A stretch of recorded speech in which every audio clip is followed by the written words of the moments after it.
Hey podcaster, I'm Tim Wahlberg, your podcast performance coach, with another actionable tip so you can sound like a pro and gain more podcast fans. Today's tip is all about the length of your show. I see this topic a lot on podcast Facebook groups.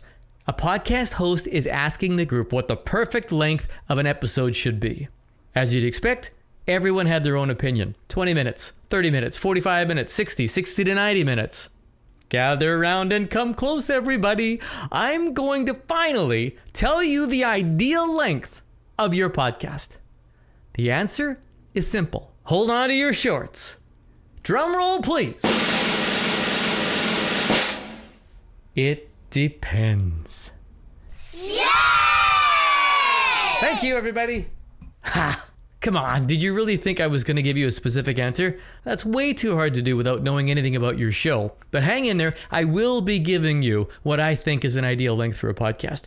But there are a lot of factors to consider when determining the length of your episodes. First, how much time do you have? Can you afford the 4 hours it takes to put together an hour-long podcast every week? Are you outsourcing some of the duties like editing, producing, or posting?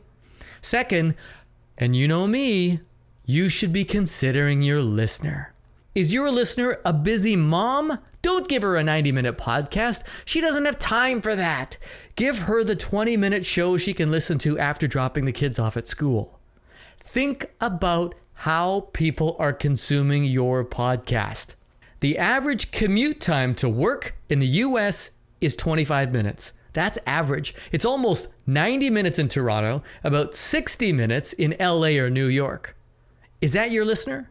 Maybe your listener prefers to enjoy your podcast walking their dog or on a run. Could that affect the length of your show? It might. Just because you recorded a 90-minute conversation doesn't mean your episode should be 90 minutes. Was it interesting the whole way through? You were there. Look, you were fully engaged. You got to have the conversation. It may not be as riveting to your listener. Not every single question will result in an amazing answer, so don't be afraid to edit some out. If your guest has lots of great stories or experiences to share, pick the best one or two. Remember, this is your podcast. You are the curator of information that you're sharing with your audience. You have to be the one to decide what is important or relevant to them. You should always be thinking about your listener. They don't need all of the content, just the best of it. I remember when I was teaching broadcasting, my students would come to me and claim that they couldn't possibly tell their story in 2 minutes or less. I would explain that they had to learn because a producer was never going to give them more time. And they always figured it out. They figured out to be laser focused on the key elements, the real takeaway of their piece, that golden nugget the audience was there for. You're probably thinking that the beauty of podcasting is that you don't have a bossy producer limiting your time. Well, you're right, but you're still talking to an audience, and that audience is your boss. So you have to think about what they want and what they have time for. And here's the best part about editing your podcast. Your listener doesn't know what they're missing. Think about that. They have no idea what's been left on the cutting room floor. But they're not going to miss it because they never know it was there in the first place. Take a look at the Alec Baldwin podcast. Here's the thing.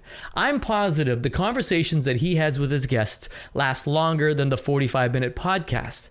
You can be sure there is a lot of content that doesn't make it in. So the question is, how long should your podcast be? Well, for me, I'm landing between the 20 and 40-minute mark. I feel for a weekly podcast focused on providing valuable content for a niche audience, that 30-minute mark, give or take, is sufficient time to tell a story, have fun with your content or a guest, and still deliver the takeaway your listener demands. And hopefully, leave them wanting more. Whatever that time you think is right for your audience, be consistent. Stay in that window, give or take 5 minutes, so your listener knows exactly how and when they can listen to your show. When they know they can count on you, they'll start scheduling it into their routine. Take a second to think about how powerful that is. You could be the staple of their Thursday afternoon dog walk. But remember, these are just guidelines. There are no rules. The optimal length of your podcast is going to be determined by your audience and what they want from you. And I hope that's just the tip you need. 30 minutes. That's how long a coaching session lasts with me. And that's after I critique one of your podcasts and give you a 40-point report card covering all aspects of your performance and content. Find out what others are saying about my coaching and book your own at podcastperformancecoach.com. I'm Tim Wolbert. See ya!